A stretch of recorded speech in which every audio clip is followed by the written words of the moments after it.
Hey everyone, so I thought since it's been a while since I made my 3DS collection video, I thought that I'd do an update video on my collection, show you guys all the hardware, the collector's sets, the accessories, and the games that I've added to my collection. But yeah, I'm just going to show you guys my entire collection, and I'll try to go through this as fast as possible, and maybe just highlight a few items. So let's start out with the games first.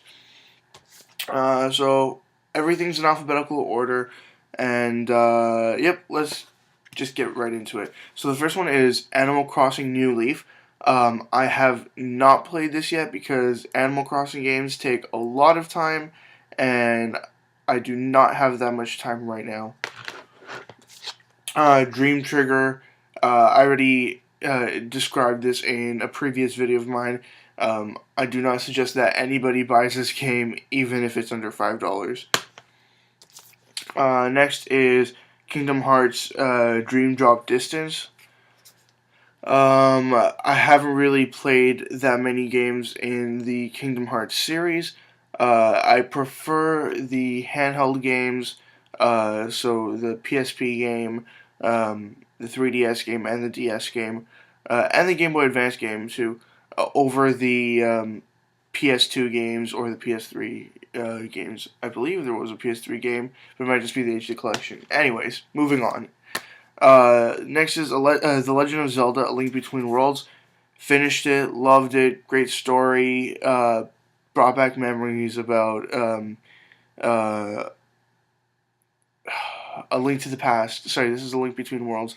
I'm sorry if I messed that up, but yeah, it brings back memories about A Link to the Past, and yep, it was just a good fun game to replay, and it wasn't too hard, and the puzzles were fun. Next is The Legend of Zelda: Ocarina of Time 3D. I have not finished this yet. I am about halfway through. I still have, I think, 2/3 of the adult Link temples to do, so I still have some time to spend on this game. Mario and Luigi's Dream Team. I have not started this yet, but I have played other games in the Mario and Luigi series. Myst, one of the worst ports of this game, and that says a lot considering that this game has been ported to many, many, many consoles, handhelds, computers. It's just one of the worst ports ever. Next up is New Super Mario Bros. 2. Played it, finished it, was fun, unlocked the extra levels. Yeah, it's just a 2D Mario platformer, so you know what kind of game it is. Paper Mario Sticker Star. I have not actually played this yet because I picked it up recently and I have not had the time to start it. Same goes with this game here, Pokemon Mystery Dungeon Gates to Infinity. Just haven't had the time. And Pokemon Rumble Blast, same story, haven't had the time. Pokemon X and Y. I started playing X, but then I finished Y, and Y is my main Pokemon game for this generation. And yeah, like I mean, it's Pokemon. It's an amazing updated version of Pokemon, and I absolutely love it. The only thing that sucks is that there's not that many new Pokemon, but hopefully more will be added soon. Next is Rayman Origins. Rayman's a fun platformer with a little bit of light puzzle play in there too, and there's rhythm-based sections too, which I actually really like, and that's why it's one of my favorite games for the 3DS. Next is Shifting Worlds. I did do a review of this on my website, which is linked in the description of this video. It's a platformer and a puzzler, and it's definitely my favorite genre of games. And yeah, it's made by Axis. I like Axis games typically, but yeah, this was one of my favorite games again for the 3DS. Shinobi. I got this game when I first got my 3DS, and I haven't really played it since then. Skylanders Spyro's Adventure. I have um, the set here. I did open it up. I did play it for a little bit, but it's just way too cumbersome to play on a portable console, a portable handheld. So I don't play it that often. I just had gotten this for a really good price, and that's pretty much the only reason why I considered picking that up.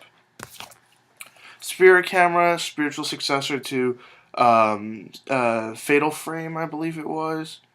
Uh, I'm a little off here because I have not played any of the Fatal Frame games. But I like that in this one here, it's sort of augmented reality. The ghost images and stuff like that you see on your 3DS are actually superimposed on whatever the camera on the 3DS sees. So I thought it was a pretty interesting concept.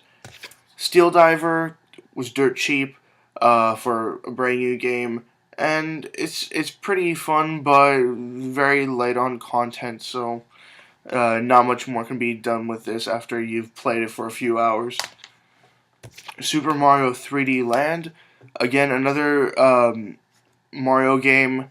This time it's a 3D world, kind of, and it was really fun. I finished it, even all the extra star worlds, or I forget what kind of special worlds there were in this, but I finished the entire game all the way through. And I do intend on buying Super Mario 3D World for the Wii U, but again, it's expensive and I don't have the time or the money really. Next up is Super Street Fighter 4 3D Edition. Street Fighter on a handheld. Um, it's okay, but I don't like how much of a reliance there is on the touchscreen itself to do like combo attacks and special moves. I wish it was just different button combinations so you can just sit there pressing different buttons. But what can you do? They needed to really use the touchpad apparently. Just two more basic games left here, and then I will get into my collector's sets. So here is a game that I'm not sure how to pronounce exactly, so just bear with me. Theatrhythm Final Fantasy. It's a Final Fantasy rhythm-based game that lets you play through battle sequences and just walk around and stuff like that to the music from the first 12 games, I believe. I think it went up until uh, 11 or 12. I don't know. It went for a good chunk of its run because it is a 25th anniversary. It has apparently 70 tracks altogether. I haven't finished it yet. I've only played up until Final Fantasy IX. How it works is each level, I suppose, you get three main songs and then an opener and a closer, and you collect points to unlock things in different categories, like extra levels or bonus games and stuff like that. It's a pretty fun rhythm-based game, and I definitely plan to finish this soon because it doesn't take that much effort, and it is pretty fun. Last here I have Splinter Cell 3D, or I should say Tom Clancy's Splinter Cell 3D. It was dirt cheap, but I have not played this yet, and I have no idea why I actually bought it, because I don't know if I will actually play this anytime soon. Anyways, that's it for those games. Next up are the collector sets or big box games. I already showed you Skylanders, but here's the rest of the stuff. So first up is Project Cross Zone, which I mistakenly called Project X Zone for a while. But yeah, it's a tactical turn-based RPG, or no, I should say tactical. A turn-based action RPG. It's a really fun game, and it features characters from Sega, Namco Bandai, and who else here? And Capcom. How could I forget Capcom? It has about 42 to 43 levels, I believe, including the prologue and epilogue. It's really fun. It gets really difficult near the end, but I didn't find myself losing levels all that often. I believe that I only had to repeat 2 levels in the entire game, and both of them were after the halfway point. So I personally love this game, and I highly suggest it to any other 3DS collector out there. Next is a game that I kind of regret buying, but it's too bad I bought it anyways, and that is Adventure Time Explore the Dungeon Because I Don't Know. I got this collector's edition, and it comes with, it says a disc of bonuses, actor interviews, storyboard, cinematics, and concept art, and the game is right there as well. My issue with this is just that the intro sort of um, beginning levels. I don't know how to explain this exactly because I'm the word is just escaping me right now. But the sort of practice levels at the beginning are just very, very, very difficult for me to understand, and I haven't really enjoyed it. Plus, the art style looks way too pixelated. It looks like it's pretty much a DS game from the early days of the DS, so that kind of is a bad thing for this game here. Next is Shin Megami Tensei 4. Again, another sort of really long RPG that I got stuck on at the very beginning of the game, and I can't seem to get through the first dungeon, so I've had to just put it off to the side, and I haven't had the time to get back to it yet. But, like, I mean, it does come with a really nice art and strategy guide, art book and strategy guide, and a music CD, so that was a plus. And then the most recent, or I should say one of my most recent additions to my collection is the Bravely Default Collector's Edition, which is just immensely beautiful, and I love this thing. The game, I played about 7 hours of it. I'm still only in the first chapter, sad to say, because I can't figure out where I'm going, and I find myself just level grinding right now. But I'm being told by other people that it is really, really good.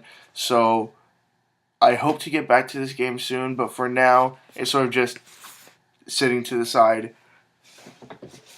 Sorry for this video being so long. I'm not sure how many of you stick it out this long, but thank you for those that have been keeping up with me here and are waiting to see what comes next.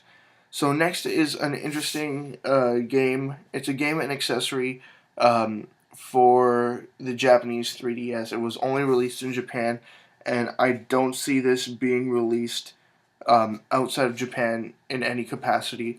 And that is the Pokemon Treta Lab for the 3DS and 3DS XL. I got it because I like Pokemon and I collect lots of different Pokemon stuff, mainly Pokemon games, and I have almost a complete main series game collection at this point.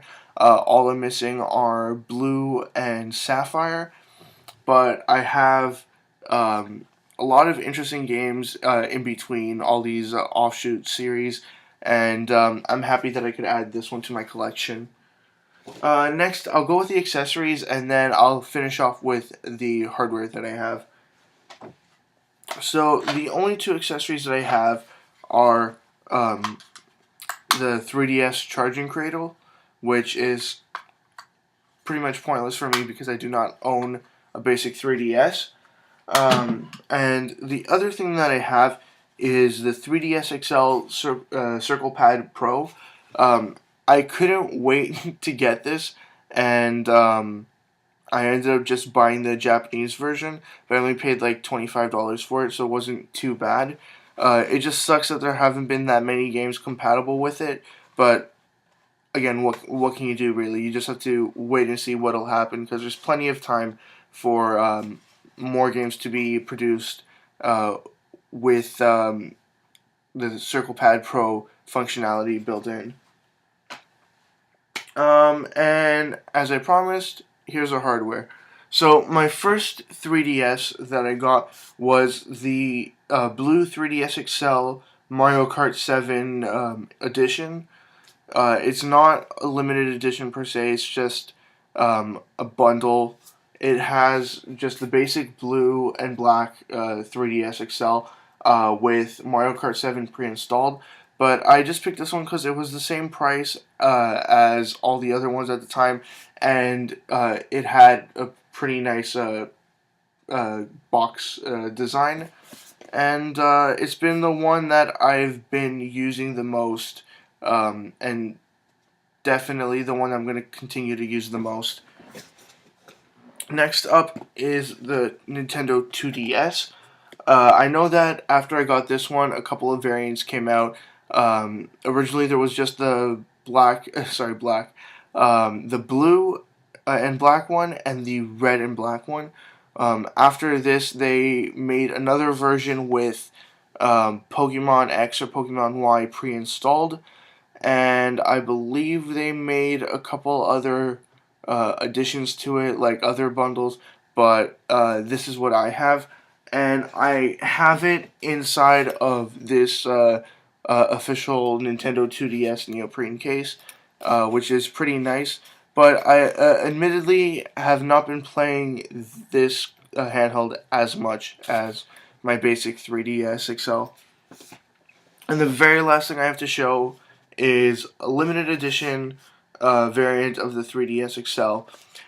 There were some out there that I really wanted, other ones that were exclusive to just Japan, and then other ones that sort of came along later, and while I would have liked to have them, they're too expensive, and I don't necessarily even need a second 3DS XL.